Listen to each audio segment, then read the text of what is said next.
तो हेलो दोस्तों, आप सभी कैसे हैं। आशा करते हैं कि आप सभी अच्छे होंगे। तो जैसा कि आप सभी को पता ही है कि आपका जो एस्टेट का एग्ज़ाम है अभी आगे 26 जुलाई 2025 और 27 जुलाई 2025 को जो है होने वाला है। तो 26 जुलाई को जो है शायद लेवल 3 का एग्ज़ाम है और 27 जुलाई को जो है लेवल 2 और लेवल जो आपका फर्स्ट रहेगा प्राइमरी लेवल उसका जो है एग्ज़ाम होगा। तो उसी के लिए क्या है कि हम हमारे चैनल के ऊपर आपको सीडीपी कह लीजिए, हरियाणा जीके कह लीजिए या फिर हिंदी कह लीजिए, तो या साइंस या मैथ, तो इनकी जो है और बाकी जो है बाकी सब्जेक्ट्स भी जो है उनकी पीवाईक्यू जो आपको यहाँ पे हमारे चैनल के ऊपर प्रोवाइड करवाए जा रहे हैं। तो यहाँ पे पीवाईक्यू का जो बेनिफिट ये रहता है कि आप जब पीवाईक्यू दोहराते हैं तो पीवाईक्यू से ही जो आपका 70 से 80% पेपर दोबारा से वही सेट होके आता है। सिर्फ आपके क्वेश्चन चेंज होते हैं, टॉपिक आपका सेम रहता है।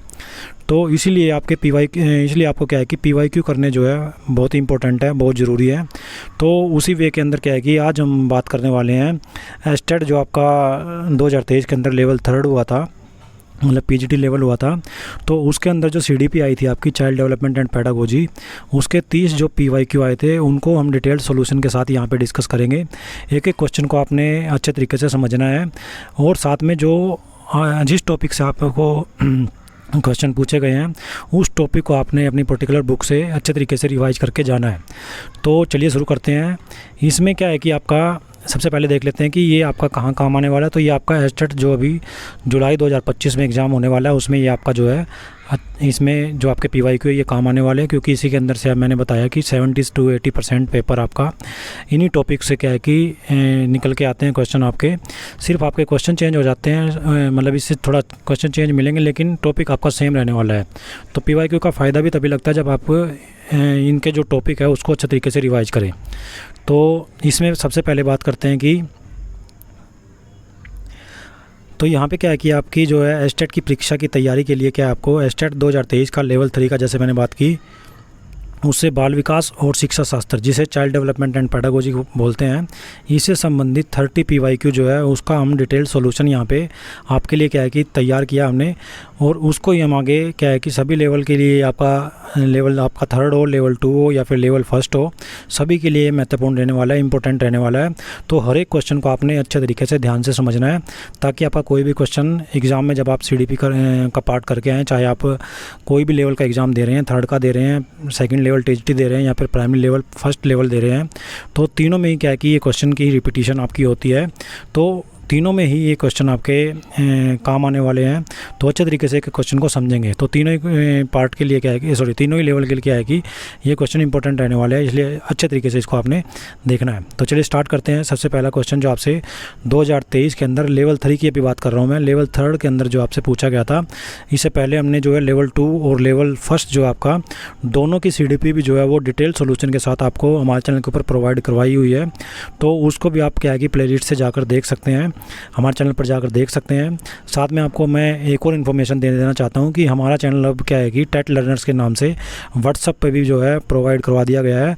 तो वहां भी आप चैनल को सब्सक्राइब करके वहां से जो लेटेस्ट आपकी इन्फॉर्मेशन रहती है उनको भी आप क्या है कि वहाँ से ले सकते हैं। और साथ में जो सीडीपी के नोट्स हैं या फिर अदर जो नोट्स रहते हैं, अदर पार्ट्स के जो नोट्स रहते हैं, तो पीडीएफ जो फाइल्स मैं तैयार करता हूँ, तो पीडीएफ फाइल्स आपको वहाँ सारी आपको डिटेल सॉल्यूशन के साथ देखने को मिलेंगी। तो उसको भी चैनल को टेट लर्नर्स के नाम से आपको मिलेगा व्हाट्सअप के ऊपर, आप सर्च करेंगे तो लिंक मैं जो आपको हमारे चैनल के ऊपर यहाँ पर प्रोवाइड भी करा दूँगा। साथ में इस वीडियो के अंदर भी आपको जो लिंक रहेगा वो आपको प्रोवाइड करा देंगे डिस्क्रिप्शन के अंदर, व्हाट्सअप लिंक। तो उस पर आप जाके लिंक पे उस चैनल को सब्सक्राइब कर सकते हैं ताकि आपकी जो जानकारी है वो आपको मतलब जितनी भी करंट जानकारी है आपकी टेस्ट से रिलेटेड वो आपको क्या है कि मिलती रहे।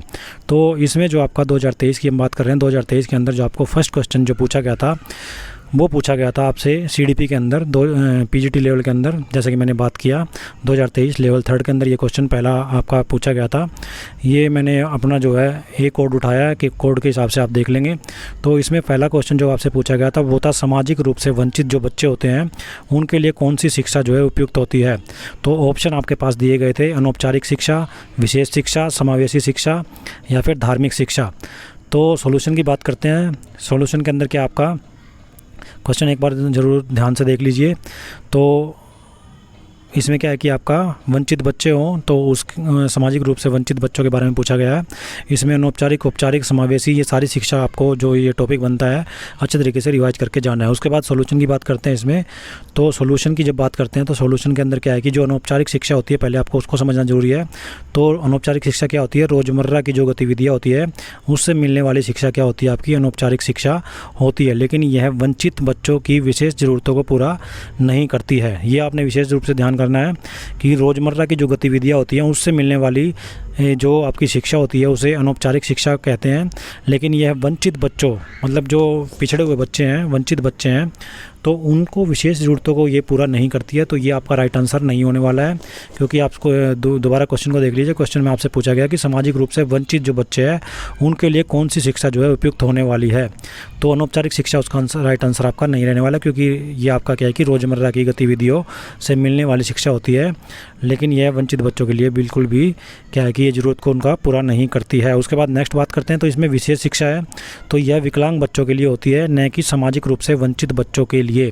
तो जो विशेष शिक्षा है इसको आप ध्यान कर लेंगे। मैं एक डिटेल से मैं बिल्कुल आपको क्वेश्चन जो है प्रोवाइड करा रहा हूँ डिटेल सोल्यूशन के साथ, ताकि आपको अच्छे तरीके से समझ में आ जाए और आप अच्छे तरीके से क्या है कि एग्ज़ाम के अंदर जब बैठें तो आपका जो कॉन्फिडेंस लेवल है वो अच्छे तरीके से क्वेश्चन को क्या है कि आप सोल्व कर पाएँ। तो इसमें क्या है कि विशेष शिक्षा की बात करते हैं तो यह विकलांग बच्चों के लिए होती है, न कि सामाजिक रूप से वंचित बच्चों के लिए। उसके बाद समावेशी शिक्षा की बात करते हैं तो इसमें सभी बच्चों को समान अवसर देने के लिए क्या है कि मुख्य धारा की शिक्षा में इसको शामिल किया जाता है। तो समावेशी शिक्षा क्या होती है? इसमें सभी बच्चों को समान अवसर यानी कि किसी भी तरीके का कोई बच्चा हो, मतलब हैंडीकैप भी हो सकता है उसमें, CWSN जिसको बोलते हैं, तो या फिर नॉर्मल बच्चा होता है, सभी को क्या है कि एक समान रूप से क्या है कि शिक्षा देने का जो क्या है कि मुख्य धारा में शिक्षा में शामिल किया जाता है। तो उसे क्या हम कहेंगे? समावेशी शिक्षा उसको बोलेंगे। तो एक एक जो ऑप्शन है उसको हम डिटेल से ध्यान कर रहे हैं। उसके बाद आती है आपकी धार्मिक शिक्षा। तो धार्मिक शिक्षा क्या है कि यह नैतिकता सिखा सकती है, लेकिन यह सामाजिक वंचन का समाधान नहीं है। तो धार्मिक शिक्षा क्या है कि आपका यह नैतिकता सिखा सकती है, लेकिन सामाजिक वंचन का समाधान नहीं है। तो इसमें आपका जो राइट आंसर रहने वाला है तो वो शिक्षा आपकी होने वाली है यहाँ पे समावेशी शिक्षा। समावेशी शिक्षा जो है इनमें क्या है कि सभी बच्चों को समान रूप से अवसर प्रदान किया जाता है। तो आपका जो राइट आंसर रहने वाला है वो रहेगा समावेशी शिक्षा। तो इसमें आपका दोबारा से क्वेश्चन को देख लीजिए। इसमें सामाजिक रूप से वंचित बच्चों के लिए कौन सी शिक्षा उपयुक्त होगी? तो इसमें आपका राइट आंसर यहाँ पे समावेशी शिक्षा जो है होने वाला है। उसके बाद नेक्स्ट क्वेश्चन पे आते हैं। नेक्स्ट क्वेश्चन के अंदर क्या है आपका? नेक्स्ट क्वेश्चन के अंदर आपसे पूछा गया है एरिक्सन के मनोसामाजिक विकास सिद्धांत के अनुसार किशोर अवस्था के बारे में आपको निम्नलिखित में से कौन सा कथन जो है वो सही रहेगा। तो एरिक्सन के अनुसार जो किशोर अवस्था उसके बारे में आपको पहचानना है कि कौन सा जो कथन है वो सही रहेगा। तो इसमें आपका अहम पहचान क्या है? एक सकारात्मक मनोसामाजिक पहलू है, अहम पहचान एक नकारात्मक मनोसामाजिक पहलू है, उसके बाद अहम पहचान एक तटस्थ मनोसामाजिक पहलू है, या फिर अहम पहचान केवल एक मनोसामाजिक पहलू नहीं है। तो ये भी आपका जो है सेकंड क्वेश्चन आपका एस्टेट लेवल 3 के अंदर 2023 के अंदर पूछा गया था। तो सॉल्यूशन को देखते हैं। एरिक्सन के अनुसार जो है किशोर अवस्था के बारे में पूछा गया जो, तो इसमें समाधान की जब बात करते हैं, सॉल्यूशन की जब बात करते हैं, तो सॉल्यूशन के अंदर क्या है कि अहम पहचान सकारात्मक है एरिक्सन ने इसे आत्म जागरूकता और सामाजिक विकास के लिए क्या है कि महत्वपूर्ण माना है। उसके बाद अहम पहचान नकारात्मक है, ये गलत है क्योंकि यह किशोर अवस्था के विकास के लिए क्या है कि ज़रूरी होती है। उसके बाद अहम पहचान तटस्थ है, ये भी क्या आपका गलत है, इसका गहरा प्रभाव पड़ता है। उसके बाद अहम पहचान केवल मनोसामाजिक नहीं है, ये भी क्या आपका गलत है क्योंकि यह मुख्य रूप से क्या है कि मनोसामाजिक पहलू रहता है। तो आपका जो राइट आंसर रहने वाला है वो आपका रहेगा फर्स्ट जो आपका यहाँ पे राइट आंसर आपका रहने वाला है कि अहम पहचान सकारात्मक होती है और एरिक्सन ने इसे आत्म जागरूकता और सामाजिक विकास के लिए महत्वपूर्ण माना है।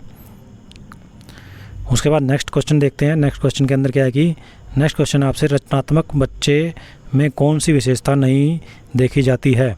तो इसमें आपका बहुआयामी सोच, अत्यधिक जिज्ञासा, उच्च कल्पना शक्ति या फिर पारंपरिक विचार। तो आंसर की बात करते हैं। एक बार क्वेश्चन को ध्यान से समझ लीजिए। रचनात्मक बच्चों के बारे में पूछा गया, क्रिएटिव जो स्टूडेंट्स होते हैं उनके बारे में पूछा गया है। तो इसमें क्या है कि उनमें कौन सी विशेषता जो है नहीं देखी जाती है, ये पूछा गया है। देखी जाती है वो नहीं पूछा गया, बल्कि ये पूछा गया कि नहीं देखी जाती है। तो आंसर की बात करते हैं, समाधान की बात करते हैं, सॉल्यूशन की बात करते हैं। तो इसमें है आपका बहुआयामी सोच। ये रचनात्मक बच्चे जो होते हैं ये नए समाधान खोजने के लिए कई दृष्टिकोण अपनाते हैं। उसमें अत्यधिक जिज्ञासा उन्हें नई चीज़ें सीखने के लिए क्या करती हैं, प्रेरित करती हैं। उसके बाद उच्च कल्पना शक्ति, उनकी कल्पना शक्ति क्या होती है, उन्नत होती है। पारंपरिक विचार, रचनात्मक जो बच्चे होते हैं वो पारंपरिक विचारों से अलग सोचते हैं। तो ये इसमें आपका क्या है कि जो आपका राइट आंसर रहने वाला है वो रहेगा आपका फोर्थ जो आपका राइट आंसर रहने वाला है, पारंपरिक विचार। तो दोबारा से एक बार क्वेश्चन को देख लीजिए, रचनात्मक बच्चे में कौन सी विशेषता नहीं देखी जाती है। तो रचनात्मक बच्चों के अंदर क्या है कि रचनात्मक बच्चे नए समाधान खोजने के लिए कई दृष्टिकोण अपनाते हैं। तो ये आपका बिल्कुल सही है। उसके बाद अत्यधिक जिज्ञासा उन्हें नई चीज़ें सीखने के लिए क्या करती हैं, प्रेरित करती हैं। जिज्ञासा जो क्रिएटिव बच्चे उनके अंदर होगी ही। उसके बाद उच्च कल्पना शक्ति, ये भी उनके अंदर क्या है कि विशेषता उनकी रहेगी। लेकिन जो पारंपरिक विचार है, जो पुराने विचार हैं, वो उनसे अलग सोचते हैं। तो रचनात्मक बच्चे क्या है कि पारंपरिक विचारों से अलग सोचते हैं। इसलिए आपका राइट आंसर जो रहने वाला है वो आपका फोर्थ जो है राइट आंसर रहने वाला है। तो यहाँ पे फोर्थ जो आपका राइट आंसर रहने वाला है, रचनात्मक बच्चों में कौन सी विशेषता नहीं देखी जाती, पारंपरिक विचार। उसके बाद नेक्स्ट क्वेश्चन पे आते हैं। नेक्स्ट क्वेश्चन जो आपसे पूछा गया था वो था निम्नलिखित में से कौन सा समाजीकरण प्रक्रिया पर सकारात्मक प्रभाव नहीं डालता। तो समाजीकरण प्रक्रिया पर सकारात्मक प्रभाव नहीं डालता ये पूछा गया आपसे। इसमें सामाजिक रूप से स्वीकृत व्यवहार, स्वीकृत सामाजिक भूमिकाओं को निभाना, उसके बाद सामाजिक दृष्टिकोण का विकास, उसके बाद सामाजिक पूर्वाग्रहों का विकास। तो राइट आंसर आपका है फोर्थ रहने वाला। राइट आंसर आपका, पहले आपको आंसर बता देता हूँ, राइट आंसर आपका फोर्थ रहने वाला, सामाजिक पूर्वाग्रहों का विकास। अब यहाँ पे सॉल्यूशन की बात करते हैं, डिटेल सॉल्यूशन की बात करते हैं। तो इसमें आपका क्या है कि सामाजिक रूप से जो है स्वीकृत व्यवहार सकारात्मक प्रभाव डालता है, ये सही है। उसके बाद सामाजिक भूमिकाएं निभाना, यह बच्चों को सामाजिक जिम्मेदारियां सिखाता है। सामाजिक दृष्टिकोण का विकास, यह सामाजिक संबंधों को बेहतर बनाता है। उसके बाद सामाजिक पूर्वाग्रहों का विकास, पूर्वाग्रह भेदभाव को बढ़ावा देते हैं। इसलिए आपका राइट आंसर यहाँ पे सामाजिक पूर्वाग्रहों का विकास जो है ये रहने वाला है, क्योंकि इसमें पूछा गया है कि आपका जो प्रभाव नहीं डालता है सामाजिकरण प्रक्रिया पे। तो ये तीनों ही क्या है कि प्रभाव डालते हैं, लेकिन ये आपका प्रभाव नहीं डालता है। तो आपका राइट आंसर सामाजिक पूर्वाग्रहों का विकास जो है वो रहने वाला है। उसके बाद नेक्स्ट क्वेश्चन पे आते हैं। नेक्स्ट क्वेश्चन में आपसे वाइगोस्की के निकट विकास क्षेत्र यानी कि zone of proximal development ZPD का अर्थ आपसे पूछा गया है। तो इसमें ऑप्शन आपके दे रखे हैं, जो बच्चा स्वतंत्र रूप से कर सकता है, उसके बाद जो बच्चा स्वतंत्र रूप से नहीं कर सकता है, उसके बाद जो बच्चा ज्ञानवान व्यक्ति की मदद से कर सकता है, या फिर जो बच्चा मदद से भी नहीं कर सकता है। तो ये आपने पहचानना है, zone of proximal development, Vygotsky के निकट विकास। ये मोस्ट इंपॉर्टेंट आपका टॉपिक रहने वाला है। इसको अच्छे तरीके से आप रिवाइज करके जाएं। तो आपका जो फिफ्थ का जो है राइट आंसर आपका थर्ड जो है रहने वाला है यहाँ पे, जो बच्चा ज्ञानवान व्यक्ति की मदद से कर सकता है। अब सॉल्यूशन पे आते हैं एक बार डिटेल सॉल्यूशन के ऊपर। तो यहाँ पे आपका जो बच्चा स्वतंत्र रूप से कर सकता है ये ZPD के बाहर आता है। उसके बाद जो बच्चा स्वतंत्र रूप से नहीं कर सकता, ये ZPD की परिभाषा नहीं है। उसके बाद ज्ञानवान व्यक्ति की मदद से कर सकता है, ZPD बच्चों के लिए उन कार्यों का दायरा है जिन्हें सहायता से वो कर सकते हैं। तो ये आपका जो है राइट आंसर यहाँ पे रहने वाला है। उसके बाद फोर्थ भी देख लेते हैं, जो बच्चा मदद से नहीं कर सकता, ये भी ZPD के बाहर का कार्य रहता है। तो ये तीनों ही क्या है कि आपके बाहर के कार्य रहते हैं, लेकिन थर्ड आपका ऑप्शन क्या है कि ZPD के अंदर आता है, जोन ऑफ प्रोक्सिमल डेवलपमेंट के अंदर आता है। दोबारा क्वेश्चन को देख लीजिए, आपका राइट आंसर थर्ड, जैसे मैंने बताया डिटेल्स में भी आपने देख लिया है। वाइगोस्की के निकट विकास क्षेत्र की बात की गई है, जोन ऑफ प्रोक्सिमल डेवलपमेंट की बात की गई है। इसमें जो बच्चा ज्ञानवान व्यक्ति की मदद कर सकता है, ये आपका राइट आंसर यहाँ पे रहने वाला है। उसके बाद नेक्स्ट क्वेश्चन पे आते हैं। नेक्स्ट क्वेश्चन जो आपसे पूछा गया था 2023 PYQ आपका, तो वो है थर्ड लेवल के अंदर। ये आपका है, यदि कोई शिक्षार्थी जो है अपेक्षित प्रदर्शन हासिल नहीं करता तो समस्या का जो कारण पता लगाने के लिए कौन सा परीक्षण किया जाता है। तो इसमें प्रारूपिक परीक्षण, निदानात्मक परीक्षण, उपचारात्मक परीक्षण या फिर योगात्मक परीक्षण, formative testing, diagnostic testing, remedial testing या फिर समेटिव टेस्टिंग। तो एक बार क्वेश्चन को ध्यान से देख लीजिए। तो इसमें सॉल्यूशन की जब बात करते हैं तो सॉल्यूशन के अंदर क्या है कि आपका सॉल्यूशन के अंदर सबसे पहले प्रारूपिक परीक्षण की बात करते हैं। केवल प्रगति की ये क्या करता है, निगरानी करता है। उसके बाद परीक्षण ये क्या करता है, यह समस्या के कारणों को पहचानने के लिए इसका प्रयोग किया जाता है। उपचारात्मक परीक्षण, सभी परीक्षणों को आपने जो है दोहरा के जाना है, रिवाइज करके जाना है। निदान के बाद समाधान प्रदान करता है। और जो आपका है योगात्मक परीक्षण, ये क्या करता है, प्रदर्शन का अंतिम मूल्यांकन इसके अंदर किया जाता है। तो इसका जो राइट आंसर आपका रहने वाला है 6 का, वो रहेगा आपका सेकंड जो आपका राइट आंसर यहाँ पे रहने वाला है। यदि कोई विद्यार्थी जो है अपेक्षित प्रदर्शन हासिल नहीं करता तो समस्या का कारण पता लगाने के लिए कौन से परीक्षण का उपयोग किया जाएगा, उसमें आपका आएगा निदानात्मक परीक्षण, जिसे डायग्नोस्टिक टेस्टिंग जो है बोला जाता है। चारों टेस्टिंग आपको अच्छे तरीके से रिवाइज करके जानी है, क्योंकि इसमें से ही आपका क्वेश्चन रिपीट होने वाला है आगे आने वाले एग्जाम के अंदर भी। ये मोस्ट इंपॉर्टेंट टॉपिक रहता है वाइगोस्की ZPD की तरीके से ही, तो इसको भी आपने अच्छे तरीके से रिवाइज करके जाना है। तो इसमें राइट आंसर आपका जो रहने वाला है वो रहेगा निदानात्मक परीक्षण, क्योंकि इसमें आपका क्या है कि यह समस्या के कारणों को पहचानने के लिए इसका प्रयोग क्या है कि किया जाता है, जैसे कि हमने व्याख्या के अंदर भी समझा है।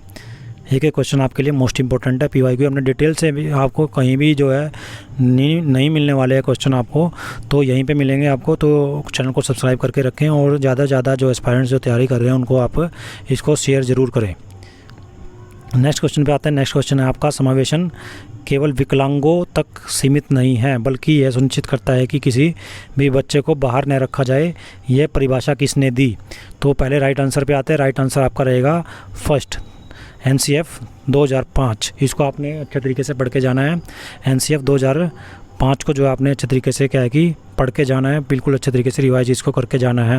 तो समावेशन केवल विकलांगों तक सीमित नहीं है बल्कि यह सुनिश्चित करता है कि किसी भी बच्चे को बाहर न रखा जाए, मतलब शिक्षा देने से बाहर न रखा जाए, सभी को बराबर रूप से शिक्षा दी जाए। तो यह परिभाषा किसके अंदर दी गई थी? NCF 2005 के अंदर इसको दिया गया था। तो इसमें सॉल्यूशन की बात करते हैं, डिटेल सॉल्यूशन की। तो आंसर आपने देख लिया, क्वेश्चन आपने देख लिया है। समाधान की बात करते हैं तो NCF 2005 के अंदर क्या किया, समावेशन की व्यापक जो है परिभाषा देता है। तो आपका राइट आंसर भी जैसे मैंने बताया NCF 2005 ही आने वाला है। NCERT की बात करते हैं तो इसमें समावेशन को लागू करता है, लेकिन इसकी परिभाषा ये नहीं देता है जो हमने ऊपर बात की है। उसके बाद यूनेस्को जो है आपका यहाँ पे वैश्विक समावेशन पर काम करता है। और उसके बाद यूनिसेफ जो है बच्चों के अधिकारों पर केंद्रित रहता है। तो इसमें थोड़ा मतलब क्या है कि सभी मिलते जुलते हैं, लेकिन जो आपका राइट आंसर आएगा जिसमें क्या है कि समावेशन केवल विकलांगों तक सीमित नहीं है बल्कि सुनिश्चित करता है कि किसी भी बच्चे को बाहर नहीं रखा जाना चाहिए। तो ये जो आपका है, ये जो परिभाषा दी गई है, ये NCF 2005 के अंदर दी गई है। उसके बाद नेक्स्ट क्वेश्चन पे देखते हैं। नेक्स्ट क्वेश्चन आपसे पूछा गया था विकास और वृद्धि के बारे में। ये भी मोस्ट इंपॉर्टेंट पार्ट आपका क्वेश्चन टॉपिक है। विकास और वृद्धि में किस प्रकार के परिवर्तन होते हैं? तो पहले जो आपके ऑप्शन दे रखे हैं उसमें शरीर के आकार में परिवर्तन, शरीर के अनुपात में परिवर्तन, पुराने लक्षणों को गायब हो जाना और नए लक्षणों का अधिग्रहण। तो इसमें सही विकल्प आपने पहचानने हैं। क्वेश्चन आपने एक बार देख लिया है, देख लीजिए। विकास और वृद्धि के बारे में पूछा गया है, तो इसमें जो आपका है सही विकल्प आपको पहचानने हैं ABC, ABD, ACD या फिर ABCD। तो यहाँ पे जो है आपका राइट आंसर जो है रहने वाला है 8 का, वो रहेगा आपका फोर्थ ABCD। मतलब चारों ही ऑप्शन इसके अंदर क्या है कि आपके आने वाले हैं।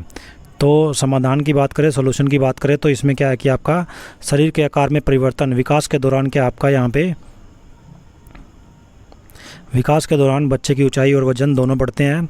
उसके बाद शरीर के अनुपात में परिवर्तन, ये भी सही है। सिर और शरीर के अनुपात में बदलाव होता रहता है। पुराने लक्षणों का गायब हो जाना, जैसे बच्चे की आवाज़, बच्चे की जो बचपन की वशा है वो ख़त्म हो जाती है। उसके बाद नए लक्षणों का अधिग्रहण, जैसे किशोर अवस्था में द्वितीयक यौन विशेषताएं विकसित होने लगती है। तो सभी विकल्प जो है इसके राइट आंसर आपके रहने वाले हैं, यानी कि फोर्थ। एक बार क्वेश्चन दोबारा देख लीजिए, मतलब आपका जो आंसर रहने वाला है वो आपका क्या रहेगा, जैसे मैंने बताया फोर्थ जो आपका राइट आंसर रहने वाला है यहाँ पे।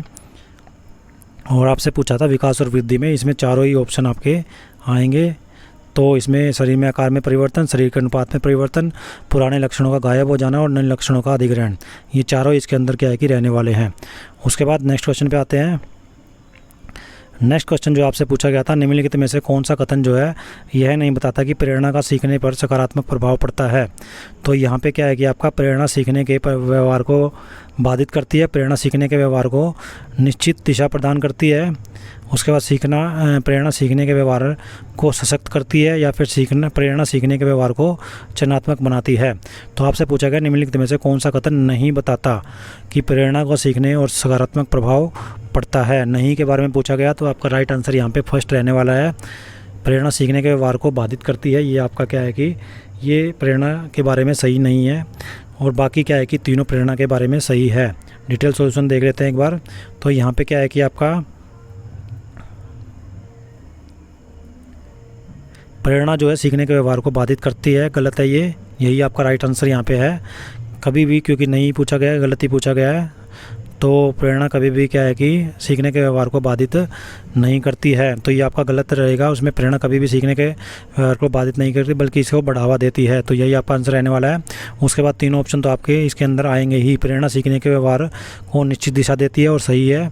ये लक्ष्य को स्पष्ट करने में मदद करती है। प्रेरणा सीखने के व्यवहार को सशक्त करती है, ये भी सही है। और ये शिक्षार्थी के मेहनत करने के लिए क्या करती है, प्रेरित करती है। उसके बाद फोर्थ जो है, प्रेरणा सीखने के व्यवहार को चयनात्मक बनाती है, यह भी क्या है कि महत्वपूर्ण कार्यों पर ध्यान केंद्रित करने में मदद करती है। तो ये तीनों इसके आपके क्या है कि रहने वाले हैं, लेकिन आपका गलत जो है वो आपका फर्स्ट रहने वाला है, जैसा कि क्वेश्चन में पूछा गया है। तो जैसा कि क्वेश्चन में पूछा गया है, क्वेश्चन को एक बार दोबारा देख लीजिए। इसमें आपका फर्स्ट जो है ये बाधित नहीं करती है प्रेरणा, यही आपका राइट आंसर रहने वाला है। उसके बाद नेक्स्ट क्वेश्चन देखते हैं। नेक्स्ट क्वेश्चन आपका कोलबर्ग के बारे में। कोलबर्ग का भी आपका मोस्ट इंपॉर्टेंट टॉपिक रहता है, इसको अच्छे तरीके से आपने दोहरा के जाना, क्योंकि एक क्वेश्चन आपको इसमें चाहे कोई भी लेवल हो वो आपका मिलने ही वाला है। फर्स्ट लेवल में, सेकंड लेवल में या फिर थर्ड लेवल के अंदर, तीनों लेवल में इससे रिलेटेड जो क्वेश्चन है, इसका जो क्वेश्चन है आपको 1 नंबर ज़रूर दिलाएगा। 1 नंबर का क्वेश्चन आपका पेपर के अंदर ज़रूर आपको मिलेगा। तो कोलबर्ग के नैतिक विकास सिद्धांत के तहत नैतिकता के चरणों को उनके सत्र से मिलाना आपने, तो नैतिकता के चरणों को आपको मिलाना यहाँ पे। तो राइट आंसर जो आपका रहने वाला है 10th का जो है आपका फोर्थ जो आपका राइट आंसर रहने वाला है। सेकंड, थर्ड, फर्स्ट और आपका इस तरीके से ये आपका क्या है कि रहने वाला है यहाँ पे सेकंड, फर्स्ट, थर्ड और थर्ड, इस तरीके से आपका क्या है कि रहने वाला है। मतलब किसी का फर्स्ट का क्या आएगा सेकंड और सेकंड का आएगा फर्स्ट का आएगा आपका सेकंड का आएगा फर्स्ट। उसके बाद ये आपका यहाँ पे ये और फिर ये, इस तरीके से आपका क्या है कि कम्बिनेशन यहाँ पे बनेगा। कोलबर्ग के नैतिक विकास के स्तर के बारे में जो है, सिद्धांत के बारे में जो आपका कम्बिनेशन बनने वाला है, इस तरीके से आपका कम्बिनेशन बनेगा। तो इसमें आपका सिद्धांत के बारे में एक बार देख भी लेते हैं। अच्छे अंतर संबंध, इसका आपका सेकंड आएगा, जैसे मैंने बताया। पारंपरिक स्तर, तो दूसरों की स्वीकृति पाने और अच्छे रिश्ते बनाने पर यह ध्यान केंद्रित करता है। उसके बाद व्यक्तिवाद और आदान प्रदान, ये आपका फर्स्ट रहेगा यहाँ पे। व्यक्तिवाद और आदान प्रदान, ये आपका क्या रहेगा, फर्स्ट रहेगा यहाँ पे। पूर्व पारंपरिक स्तर, जिसमें अपने लाभ के आधार पर निर्णय लेना होता है। उसके बाद सामाजिक अनुबंध और व्यक्तिगत अधिकार, तो इसमें आपका थर्ड रहेगा। पश्च पारंपरिक स्तर, ये होता है आपका सामाजिक कानून और व्यक्तिगत अधिकारों को इसमें समझना होता है। उसके बाद फोर्थ जो आपका वो है सार्वभौमिक सिद्धांत, इसका आपका थर्ड रहेगा। जैसे मैंने बताया पश्च पारंपरिक स्तर रहता है, तो इसमें आपका नैतिक सिद्धांतों के आधार पर निर्णय इसमें लेना शामिल होता है। तो यहाँ पे आपका जो है कम्बिनेशन इस तरीके से बनेगा, जैसे मैंने आपको बताया अभी। तो कम्बिनेशन आपने देख लिया होगा। आपका फोर्थ जो है यहाँ पे राइट आंसर रहने वाला है। उसके बाद फोर्थ जो है राइट आंसर आपका रहने वाला है। कम्बिनेशन मैंने आपको बना के दिखा दिया। उसके बाद नेक्स्ट क्वेश्चन की बात करते हैं। नेक्स्ट क्वेश्चन जो आपसे पूछा गया था वो था, जब कोई भी शिक्षार्थी या विद्यार्थी स्वचालित रूप से बिना किसी इच्छा या उद्देश्य के कार्य सीखता है तो इसे क्या कहते हैं? सघन अधिगम, संपूर्ण अधिगम, आंशिक अधिगम या आकस्मिक अधिगम, यानी कि massed learning, whole learning, part learning या इंसिडेंटल लर्निंग। राइट आंसर आपका जो है रहने वाला है वो आपका फोर्थ रहेगा, आकस्मिक अधिगम। डिटेल देख लेते हैं इसको। ये भी आपका क्या है कि एस्टेट 2023 के अंदर पूछा गया है, थर्ड लेवल के अंदर। तो इसमें आपका है समाधान की जब बात करते हैं तो सघन जो अधिगम होता है, वो गहन अभ्यास के माध्यम से किया जाने वाला जो है अधिगम होता है। उसके बाद संपूर्ण अधिगम, पूरे कार्य को एक साथ जब सीखते हैं तो इसे संपूर्ण अधिगम बोलते हैं। आंशिक अधिगम, कार्य को छोटे हिस्सों में विभाजित करके सीखना क्या कहलाता है? आंशिक अधिगम कहलाता है। आकस्मिक, यह अनायास बिना उद्देश्य के सीखने के संदर्भित करता है। चारों अधिगम मैंने बता दिया आपको, massed learning, whole learning, part learning और इंसिडेंटल लर्निंग। लेकिन इस क्वेश्चन का जो राइट आंसर आपका है, इस क्वेश्चन का राइट आंसर आपका, क्वेश्चन को दोबारा देख लीजिए। स्वचालित रूप से मतलब बिना किसी इच्छा के उद्देश्य के जब सीखता है तो इसे आकस्मिक लर्निंग बोला जाएगा, इंसिडेंटल लर्निंग बोला जाएगा। उसके बाद नेक्स्ट क्वेश्चन, नेक्स्ट क्वेश्चन में आपसे पूछा गया है जैविक उद्दीपकों के बारे में। तो उद्दीपक स्टिमुलस के बारे में आप ज़रूर पढ़ के जाएं, स्टिमुलस रिस्पॉन्स के बारे में। तो इसमें आपका जैविक उद्दीपकों के बारे में निम्नलिखित में से कौन सा कथन सही नहीं है। वे सार्वभौमिक होते हैं, वे जन्मजात होते हैं, वे जीवित रहने के लायक लिए आवश्यक होते हैं, फिर या वे होमोस्टैटिक से संबंधित नहीं है। तो 12 का जो है राइट आंसर आपका फोर्थ रहेगा, वे होमोस्टैटिक से संबंधित नहीं है। ये इसमें गलत दे रखा है, बाकी तीनों इसके क्या है कि पार्ट रहेंगे। तो समाधान की बात करते हैं। समाधान के अंदर क्या आपका वे सार्वभौमिक होते हैं, ये बिल्कुल सही है, क्योंकि जैविक उद्दीपक क्या होते हैं, भूख प्यास सभी मनुष्यों में इसके समान रूप से मतलब होती है, आपकी भूख प्यास सभी को लगती है। उसके बाद वे जन्मजात होते हैं, ये भी सही है, क्योंकि जन्म से ही इसके क्या है कि आपके ये बने रहते हैं, जन्मजाति होते हैं। उसके बाद जीवित रहने के लिए आवश्यक है, ये भी सही है, जैविक उद्दीपक जीवन को बनाए रखने में मदद करते हैं, ये भी आपका सही है। उसके बाद जो गलत है आपका, मतलब यही आपका राइट आंसर रहने वाला है, वो वे होमोस्टैटिक स्टेटिस से संबंधित नहीं है, ये गलत आपका, क्योंकि जैविक उद्दीपक होमोस्टैटिस शरीर की आंतरिक स्थिति का संतुलन जिसको बोलते हैं उसको बनाए रखते हैं। तो ये आपका यहाँ सही आएगा, और ये नहीं दे रखा है तो ये आपका गलत हो जाएगा यहाँ पे, क्योंकि आपसे नहीं ही पूछा गया है।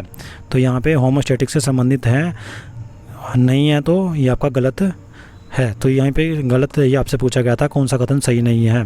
तो होमोस्टैटिक से संबंधित होते हैं, ये आपका सही रहेगा, लेकिन यहाँ पे नहीं है, तो ये आपका यहाँ पे गलत ही आपसे जो आपका आंसर है वो आएगा। उसके बाद नेक्स्ट क्वेश्चन, निरंतर और व्यापक मूल्यांकन सीसी जरूर पढ़ के जाना आपने। निरंतर और व्यापक मूल्यांकन बीएड में आपने अच्छे तरीके से पढ़ा इसको, जब बीएड आपने की होगी या जेवीटी आपने की होगी। तो सीसी का आधार कौन सा परीक्षण है इसमें, लिखित, मौखिक, व्यवहारिक या व्यवहारिक। तो इसमें सही कोड आपको चुनना है। इसमें आपके जो कोड दे रखे हैं सही कोड आपको पहचानना है। ये भी आपका थर्ड लेवल के अंदर पूछा गया था, इसमें ABD, ABC, ACD या ABCD। तो जो राइट आंसर आपका 13 का जो है रहने वाला है, यहाँ पे 13 का 4 जो है राइट आंसर आपका रहने वाला है, मतलब इसमें चारों ही आएंगे, चारों ही इसके अंदर आने वाले हैं। समाधान की बात करें तो इसमें आपका सीसी में छात्रों का व्यापक मूल्यांकन किया जाता है, जिसमें सभी प्रकार के परीक्षण शामिल होते हैं। लिखित, यह ज्ञान और समझ का परीक्षण करता है। मौखिक, छात्रों की मौखिक प्रतिक्रिया और प्रस्तुति का परीक्षण करता है। व्यवहारिक, छात्रों के व्यवहार और दृष्टिकोण का मूल्यांकन करता है। और व्यावहारिक, इसमें कौशल और अनुप्रयोग को इसमें परखा जाता है।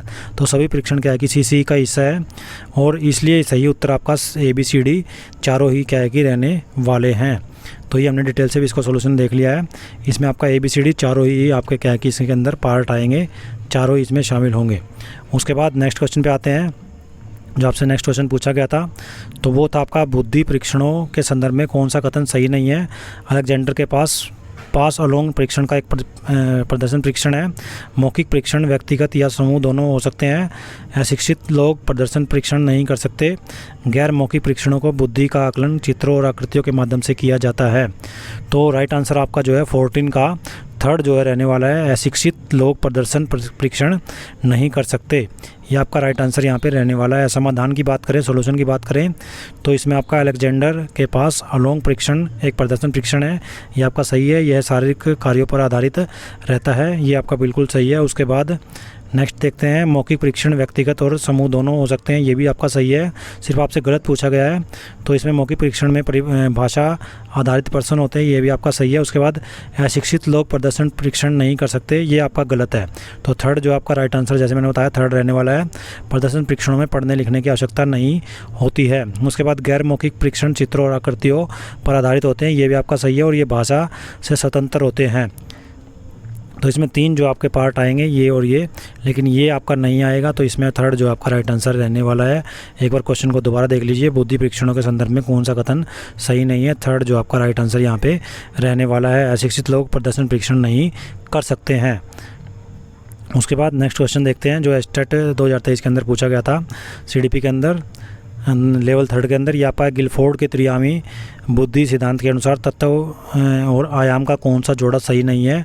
तो इसमें आपका जोड़ा आपको पहचानना है, इकाई, अनुभूति, मूल्यांकन, क्रिया, संबंध क्रिया या फिर सामग्री, उत्पाद। तो 15 का जो है राइट आंसर आपका यहाँ पे जो रहने वाला है वो आपका रहेगा 4th, सामग्री, उत्पाद।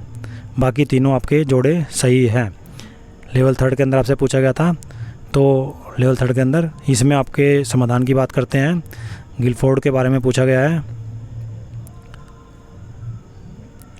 तो इसमें अनुभूति इकाई जो है अनुभूति ये सही है, क्योंकि इकाइयों को समझने के लिए, संसाधित करने के लिए अनुभूति जो है आवश्यक होती है।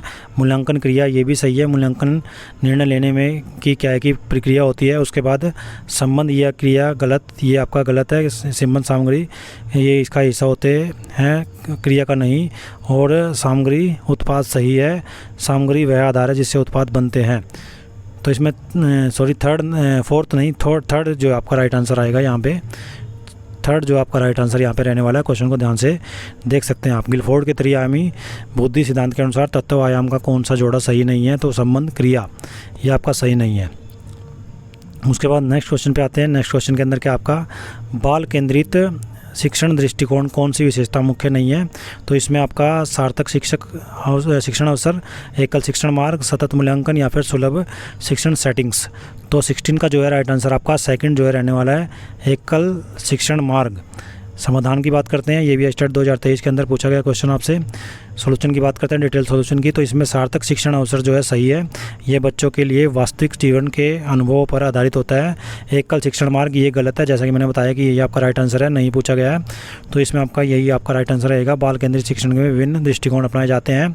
सतत मूल्यांकन ये सही है, यह छात्रों की प्रगति की नियमित निगरानी जो है करता है।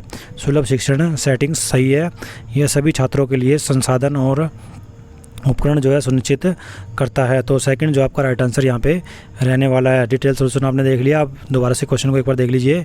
बाल केंद्रित शिक्षण दृष्टिकोण के कौन सी विशेषता मुख्य नहीं है? तो आपका जो है एकल शिक्षण मार्ग ये आपका क्या है कि मुख्य नहीं है, बाकी तीनों ही आपकी क्या है कि मुख्य रूप से क्या है कि इम्पोर्टेंट रहेंगी। उसके बाद नेक्स्ट क्वेश्चन जो आपसे पूछा गया था 2023 एस्टेट पीजीटी के अंदर सीडीपी का, वो था बांडूरा का सिद्धांत। ये भी आपने अच्छे तरीके से पढ़ के जाना है। तो बांडूरा के अनुसार क्या है कि अवलोकन अधिगम की कौन सी प्रक्रिया आपस में संबंधित नहीं है? ध्यानात्मक प्रक्रिया जिसे अटेंशनल प्रोसेस बोलते हैं, धारणा प्रक्रिया, रिटेंशनल प्रोसेस, प्रेरणात्मक प्रक्रिया, मोटिवेशनल प्रोसेस, संयोजक प्रक्रिया, कंजक्शनल प्रोसेस। तो इसमें जो राइट आंसर आपका 17 का 4 जो है राइट आंसर आपका रहने वाला है, संयोजक प्रक्रिया। तो संयोजक प्रक्रिया आपका जो है राइट आंसर यहाँ पे रहने वाला है इसमें। तो एक बार जो है डिटेल से आप देख लीजिए, डिटेल सॉल्यूशन। धनात्मक प्रक्रिया ये सही है, अवलोकन अधिगम से पहले मॉडल के व्यवहार पर ध्यान देना आवश्यक हो जाता है। उसके बाद धारणा प्रक्रिया ये भी सही है, अवलोकन किए गए व्यवहार को याद रखना है कि इस प्रक्रिया का हिस्सा रहता है। प्रेरणात्मक प्रक्रिया ये भी सही है, इनाम और सजा देखकर प्रेरणा जो है मिलती है। संयोजक प्रक्रिया ये आपका गलत है, क्योंकि ये बंडूरा के सिद्धांत का हिस्सा नहीं है। तो फोर्थ जो है इसका राइट आंसर आपका रहने वाला है। एक बार क्वेश्चन को दोबारा से आप देख सकते हैं।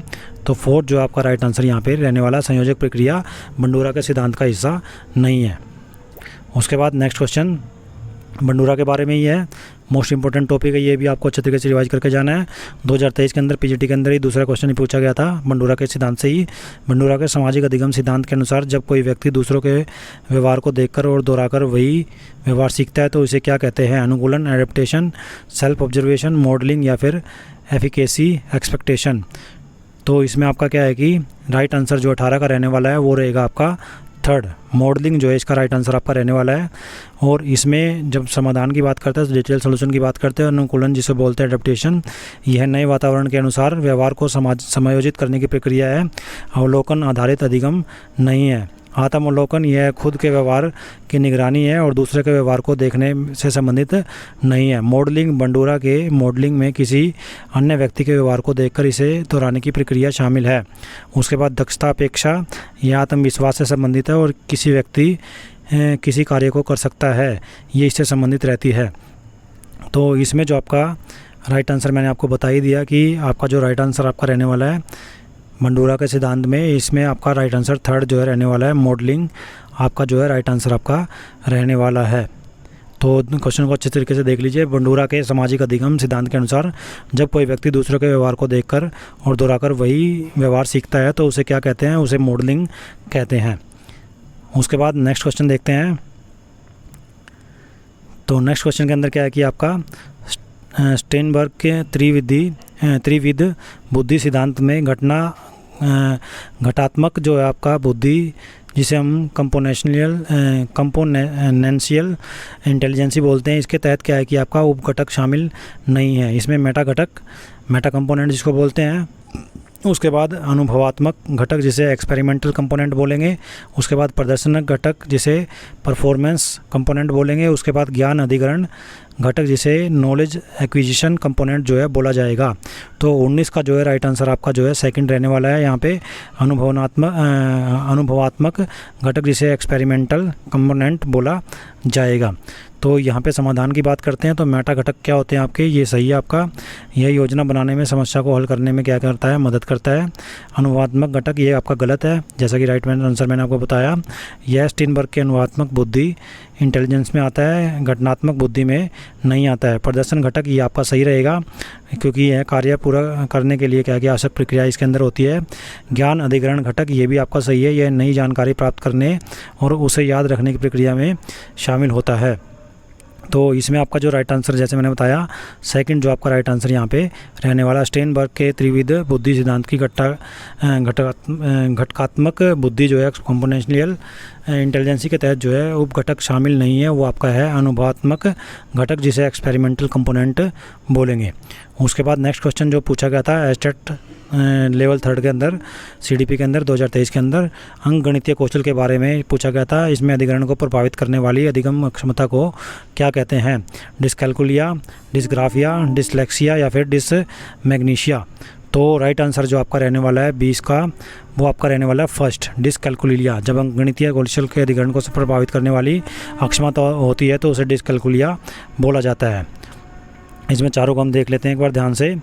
तो डिस्कैल्कुलिया जो है वो सही है, क्योंकि यह क्या है कि विशिष्ट अधिगम विकार है जो गणितीय संक्रियाओं और अवधारणा को समझने में कठिनाई पैदा करता है। डिस्ग्राफिया यह लेखन अक्षमता है, जैसे हस्तलेख वर्तनी में समस्या है। डिसलेक्सिया यह पढ़ने, शब्द पहचान और वर्तनी में कठिनाई को क्या है कि संबंधित रहता है।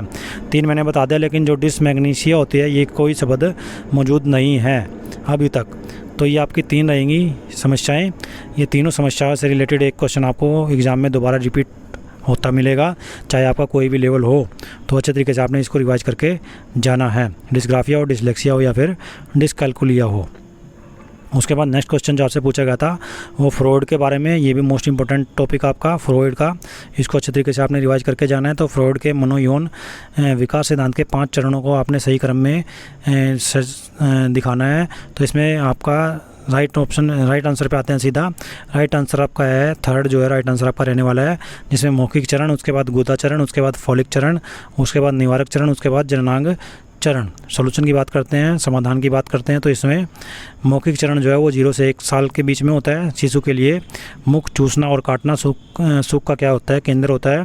उसके बाद गुदा चरण 1 से 3 साल के बीच में होता है, मल त्याग पर नियंत्रण करने से उसको खुशी मिलती है। उसके बाद फॉलिक चरण 3 से 6 वर्ष के बीच में होता है, यौन अंगों पर ध्यान केंद्रित होता है उसका, बच्चे का। उसके बाद निवारक चरण जिसे 6 से 12 वर्ष के बीच में माना गया है, यौन इच्छाएं दब जाती हैं और सामाजिक और बौद्धिक विकास पर ध्यान होता है। उसके बाद जननांग चरण 12 वर्ष से ऊपर यौन परिपक्वता और परिपक्व संबंधों का विकास होता है। तो यहाँ पे जो आपका राइट आंसर जो है मैंने जैसे बताया, तो राइट आंसर आपका एक बार दोबारा क्वेश्चन को देख लीजिए, 21 का जो है वो आपका 3rd जो है राइट आंसर रहने वाला है। उसके बाद नेक्स्ट क्वेश्चन पे आते हैं। नेक्स्ट क्वेश्चन के अंदर क्या है कि आपका पावलो के बारे में, ये भी मोस्ट इंपॉर्टेंट टॉपिक आपका पावलो के शास्त्रीय अनुबंधन का सिद्धांत है जो उसके बारे में पूछा गया है। प्राकृतिक और शास्त्रीय उद्दीपकों, शर्तीय उद्दीपकों के संयुक्त प्रस्तुतिकरण का कौन सा क्रम जो है अधिगम के सबसे अधिक जो प्रभावित करेगा, उसमें साइमल्टेनियस, एक साथ, विलंब, अनुरेख या फिर पश्च। तो 22 का जो है राइट आंसर आपका जो है सेकंड रहने वाला है, वो रहेगा विलंब।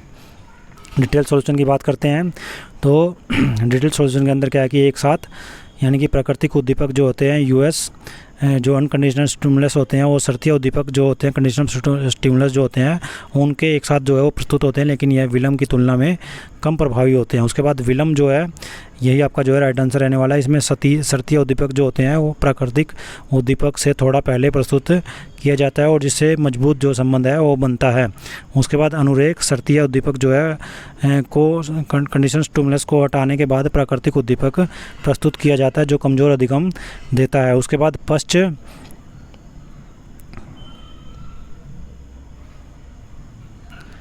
उसके बाद जो पश्च आपका है प्राकृतिक उद्दीपक जो है वो पहले और शर्तीय उद्दीपक को बाद में प्रस्तुत करना कम प्रभावी होता है। तो इसका राइट आंसर आपका जो है विलंब वाला आने वाला है। तो इसमें एक बार क्वेश्चन को दोबारा देख लीजिए। पाउलो का जो सिद्धांत है शास्त्रीय अनुबंधन, उस सिद्धांत के अनुसार प्राकृतिक और शर्तीय उद्दीपकों के सामयिक प्रस्तुतिकरण का कौन सा क्रम अधिगम को सबसे अधिक प्रभावित करेगा, वो रहेगा विलंब। उसके बाद नेक्स्ट क्वेश्चन जो आपसे पूछा गया था 23, पियाजे के संज्ञानात्मक विकास के सिद्धांत के अनुसार अमूर्त सोच और सामान्यीकरण क्षमता किस अवस्था में विकसित होती है, संवेदी गति की अवस्था। पियाजे का ये मोस्ट इंपॉर्टेंट टॉपिक आपका, इसमें से क्वेश्चन आपको दोबारा मतलब एग्जाम में मिलने वाला है, चाहे कोई भी आपका पार्ट हो, लेवल 2 हो, लेवल 1 हो या फिर लेवल 3 हो, तीनों में क्या है कि ये क्वेश्चन आपका एक क्वेश्चन इस टॉपिक से आपको मिलने वाला है। तो इस क्वेश्चन को अच्छे तरीके से रिवाइज करके जाएँ, टॉपिक को अच्छे तरीके से रिवाइज करके जाएँ। इसमें आपका संवेदी गति अवस्था सेंसरी मोटर स्टेज बोलते हैं, पूर्व संक्रियात्मक अवस्था जिसे प्री ऑपरेशनल स्टेज बोलते हैं, ठोस संक्रियात्मक अवस्था कंक्रीट ऑपरेशनल स्टेज बोलते हैं, औपचारिक संक्रियात्मक अवस्था जिसे फॉर्मल ऑपरेशनल स्टेज बोला जाता है। तो राइट आंसर जो आपका यहाँ पे रहने वाला 23 का वो रहेगा आपका 4th, औपचारिक संक्रियात्मक अवस्था, फॉर्मल ऑपरेशनल स्टेज।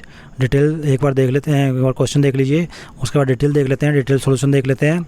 संवेदी गति अवस्था जिसे जो 0 से 2 वर्ष के बीच में होती है, बच्चे इंद्रियों और गति के माध्यम से दुनिया को समझते और अमूर्त सोच संभव इसमें नहीं होती है। उसके बाद पूर्व जो है आपका संक्रियात्मक अवस्था 2 से 7 वर्ष प्रतीकात्मक सोच विकसित होती है, लेकिन तर्कशील और अमूर्त सोच अनुपस्थित रहती है। ठोस संक्रियात्मक अवस्था 7 से 11 वर्ष तर्क और समस्या समाधान विकसित होता है, लेकिन यह ठोस चीज़ों तक सीमित रहता है। औपचारिक संक्रियात्मक अवस्था 12 वर्ष से ऊपर, इस चरण में किशोर जो है अमूर्त विचार, परिकल्पना और सामान्यीकरण करने में सक्षम होते हैं। चारों अवस्था को मैंने डिटेल से आपको बता दिया यहाँ भी, और वहाँ जो आप पर्टिकुलर बुक यूज कर रहे हैं उससे भी आप इसको टॉपिक को अच्छे तरीके से रिवाइज करके जा सकते हैं। एक एक पार्ट को मैंने अच्छे से बता दिया आपको यहाँ पे, और इसी में से एक क्वेश्चन आपका पक्का 100% जो आपको पेपर के अंदर मिलने वाला है। तो इस टॉपिक को अच्छे तरीके से रिवाइज करके जाएं। तो आपका राइट आंसर जो है औपचारिक रहने वाला है, क्योंकि आपसे क्वेश्चन भी यही पूछा गया है। क्वेश्चन दोबारा देख लीजिए। पियाजे के संज्ञानात्मक विकास के सिद्धांत के अनुसार अमूर्त सोच और सामान्यीकरण की क्षमता किस अवस्था में विकसित होती है? तो आपका 4 जो है औपचारिक संक्रियात्मक अवस्था, फॉर्मल ऑपरेशनल स्टेज के अंदर ये विकसित होती है। उसके बाद नेक्स्ट क्वेश्चन फटाफट करते हैं, नेक्स्ट आते हैं जल्दी से। इसमें प्रतिभाशाली बच्चों के बारे में पूछा गया है। ये भी आपसे आपका क्वेश्चन कई बार रिपीट हो चुका है, पहले भी कई बार आ चुका है आपका, और आगे भी आने के बहुत ज़्यादा चांसेज है इसके। 80% 90% चांस जो है इसके क्वेश्चन के हैं इस प्रतिभाशाली छात्रों के बारे में। तो कौन सी शैक्षिक व्यवस्था उपयुक्त नहीं रहती है? स्वतंत्र परियोजना, कार्य के अवसर, पाठ्यक्रम का त्वरित समापन, उपचारात्मक शिक्षण या फिर समृद्धि कार्यक्रम। तो 24 का जो है राइट आंसर आपका है उपचारात्मक शिक्षण। तो इसमें नहीं पूछा गया, उपयुक्त नहीं है, बाकी तीनों उपयुक्त है। स्वतंत्र परियोजना, कार्य का अवसर, पाठ्यक्रम का त्वरित समापन, समृद्धि कार्यक्रम। एस्टेट लेवल 3 के अंदर ये पूछा गया था आपका 2023 के अंदर। तो ये आपने देख लिया, आंसर आपका रहेगा उपचारात्मक शिक्षण। डिटेल सॉल्यूशन की बात करते हैं। डिटेल सॉल्यूशन के अंदर क्या आपका स्वतंत्र परियोजना के कार्य के अवसर, ये आपका सही रहेगा, जैसे मैंने ऊपर ही बताया। तो यह प्रतिभाशाली छात्रों को रचनात्मक और स्वतंत्र रूप से सोचने का अवसर प्रदान करता है। पाठ्यक्रम का त्वरित समापन, एक्सेलरेशन, यह सही रहेगा, क्योंकि प्रतिभाशाली छात्रों के लिए यह उनके सीखने की गति के अनुसार होता है। उसके बाद उपचारात्मक शिक्षण, यह उपचारात्मक शिक्षण उन छात्रों के लिए होता है जिन्हें सीखने में कठिनाई होती है, ना कि प्रतिभाशाली छात्रों के लिए। तो यह प्रतिभाशाली छात्रों के लिए उपयुक्त नहीं है, और यही आपका राइट आंसर रहने वाला है। उसके बाद इसका 4th पार्ट समृद्धि कार्यक्रम, तो ये भी सही है, क्योंकि यह पाठ्यक्रम से आगे बढ़कर सीखने के अवसर प्रदान करता है। तो क्वेश्चन को एक बार दोबारा देख लीजिए। प्रतिभाशाली छात्रों के लिए कौन सी शैक्षिक व्यवस्था उपयुक्त नहीं है? इसमें आपका उपचारात्मक जो है शिक्षण, क्योंकि ये कमज़ोर विद्यार्थियों के लिए इसका यूज किया जाता है, बाकी तीनों इसके पार्ट रहेंगे। उसके बाद नेक्स्ट क्वेश्चन 25वां समावेशी शिक्षा, इंक्लूसिव एजुकेशन आपसे पूछा जाता है, हर बार पूछा जाता है, तीनों ही लेवल के अंदर पूछा जाता है। समावेशी शिक्षा के सिद्धांतों में से कौन सा जो है सही नहीं है, ये पूछा गया है। पृथक्करण का सिद्धांत, प्रिंसिपल ऑफ सेग्रीगेशन, उसके बाद सहयोग का सिद्धांत, प्रिंसिपल ऑफ कोऑपरेशन, उसके बाद विविधता का उत्सव मनाने का सिद्धांत, प्रिंसिपल ऑफ सेलिब्रेटिंग डाइवर्सिटी, उसके बाद शिक्षा के अधिकार का सिद्धांत, principle of right of to education. तो 25 का जो है राइट आंसर आपका फर्स्ट रहने वाला है यहाँ पे। 25 का जो है राइट आंसर, पृथक्करण का जो सिद्धांत आपका, वो आपका राइट आंसर रहेगा प्रिंसिपल ऑफ सेग्रीगेशन। समावेशी शिक्षा के सिद्धांतों में कौन सा शामिल नहीं है, कौन सा सही नहीं है? पृथक्करण का सिद्धांत इसके अंदर कोई मतलब शामिल नहीं है। उसके अलावा ये तीनों जो है इसके अंदर शामिल होते हैं समावेशी शिक्षा के अंदर। इनको आपने अच्छे तरीके से पढ़ के जाना है। सहयोग का सिद्धांत, जिसे प्रिंसिपल ऑफ कोऑपरेशन बोलते हैं। विविधता के उत्सव मनाने का सिद्धांत, प्रिंसिपल ऑफ सेलिब्रेटिंग डाइवर्सिटी। शिक्षा के अधिकार का सिद्धांत, principle of right to education. तो इसमें फर्स्ट जो आपका राइट आंसर रहने वाला है। तो डिटेल सॉल्यूशन देखते हैं। डिटेल सॉल्यूशन के अंदर क्या आपका पृथक्करण का सिद्धांत जो है आपका,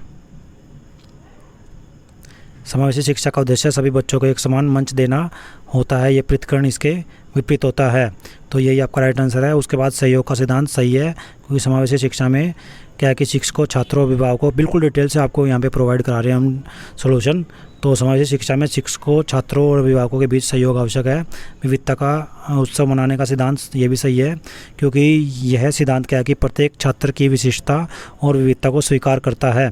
उसके बाद शिक्षा के अधिकार का सिद्धांत सही है। समावेशी शिक्षा सभी बच्चों की गुणवत्तापूर्वक शिक्षा को अधिकार क्या है कि देती है।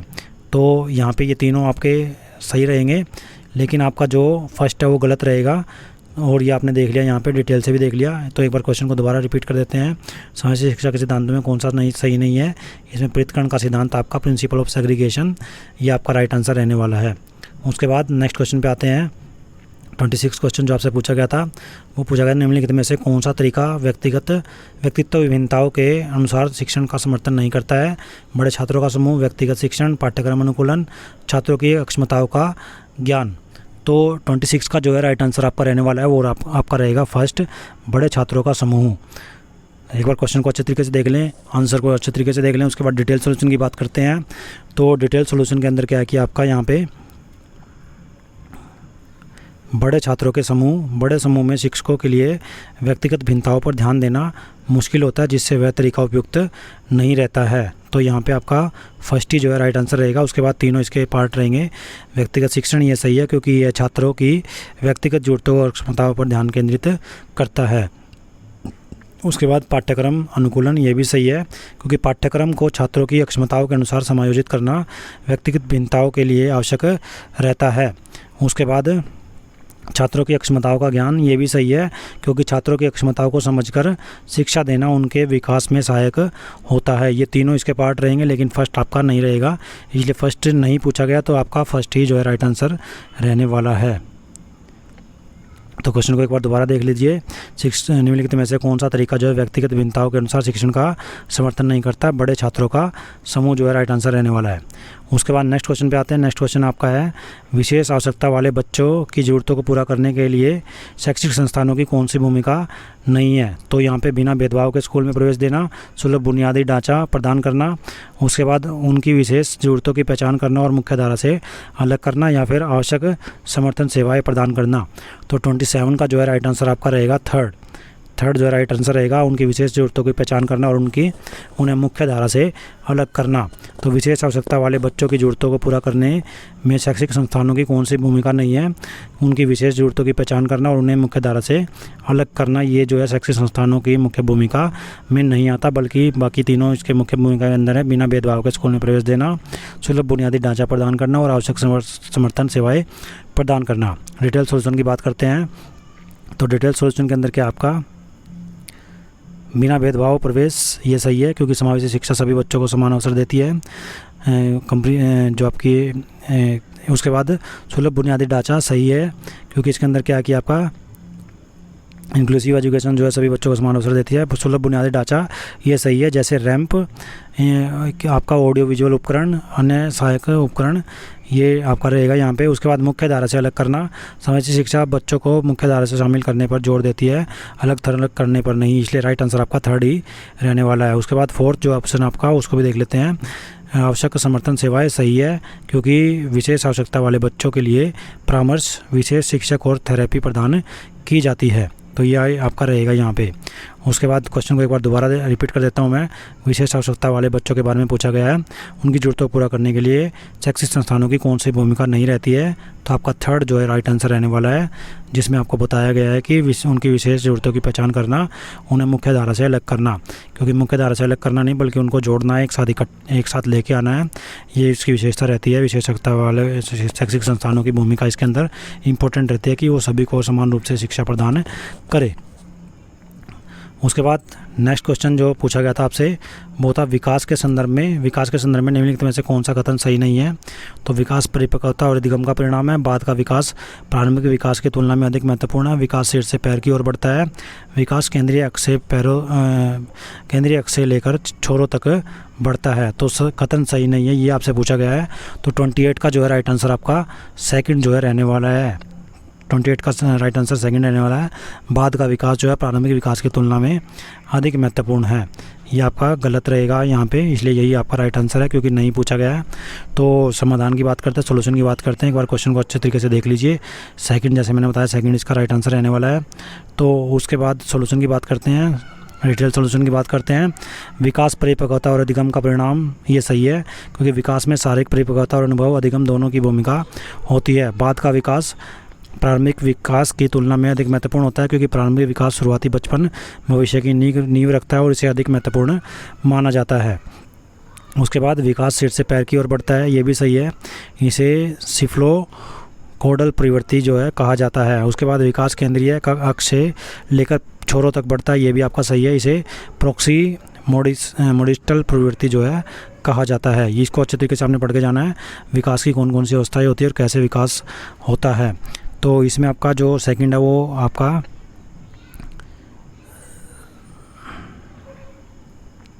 सेकंड जो आपका राइट आंसर रहने वाला है। क्वेश्चन को एक बार दोबारा देख लीजिए। विकास के संदर्भ में निम्नलिखित कौन सा कथन सही नहीं है। तो बाद का विकास प्रारंभिक विकास की तुलना में अधिक महत्वपूर्ण है, ये आपका गलत है यहाँ पे। तो यही आपका राइट आंसर रहने वाला है क्योंकि ये इसका पार्ट नहीं है। तो बाकी तीनों इसके पार्ट हैं, जैसे मैंने बताया डिटेल के अंदर भी। तो इसमें यहाँ पे जो बाद का विकास है वो प्रारंभिक विकास की तुलना में अधिक महत्वपूर्ण है और प्रारंभिक विकास जो भविष्य की नींव रखता है और इसे अधिक महत्वपूर्ण माना जाता है। उसके बाद नेक्स्ट क्वेश्चन यानी कि सेकंड लास्ट क्वेश्चन जो आपसे पूछा गया था लेवल 3 के अंदर 2023 के अंदर, पीजीटी के अंदर, एस्टेट के अंदर, सीडीपी से, तो वो था आपका समावेशी शिक्षा के बारे में। 2 क्वेश्चन आ चुके हैं समावेशी शिक्षा के बारे में। 2 क्या मतलब 3-4 क्वेश्चन आपके यहाँ पे आपने देख लिए इसमें समावेशी शिक्षा के बारे में। त्रिआयामी जो मॉडल है उसको किसने प्रतिपादित किया। ग्रिफिथ कपूर और रिंगलेवेन, गार्टनर और लिप्स्की, कॉफमैन और हालाहन या लेवेंस्की, डेविस और हुपर। तो 29 का जो है राइट आंसर आपका फर्स्ट आएगा, ग्रिफिथ, कूपर और रिंगलेबेन, ये आपका राइट आंसर यहाँ पे आने वाला है। तो क्वेश्चन को देख लिया आपने, आंसर को देख लिया। उसके बाद डिटेल सोल्यूशन की बात करते हैं। डिटेल सोल्यूशन के अंदर क्या है कि ग्रिफिथ, कूपर और रिंगलेबेन, ये आपका सही रहेगा क्योंकि इन्होंने क्या कि समावेशी शिक्षा का त्रयायामी मॉडल प्रस्तुत किया जिसमें भौतिक शिक्षण और सामाजिक समावेशन शामिल होता है। उसके बाद गार्टनर और लिप्स्की, इन्होंने पूर्ण समावेशन, फुल इंक्लूसन का काम किया, लेकिन इन्होंने त्रिआयामी मॉडल संबंधित इससे नहीं है। हर एक ऑप्शन को आपको डिटेल से बताया जा रहा है। कॉफमैन और हालाहन ये विशेष शिक्षा और व्यवहार संबंधी विकारों पर काम करने के लिए जाने जाते हैं।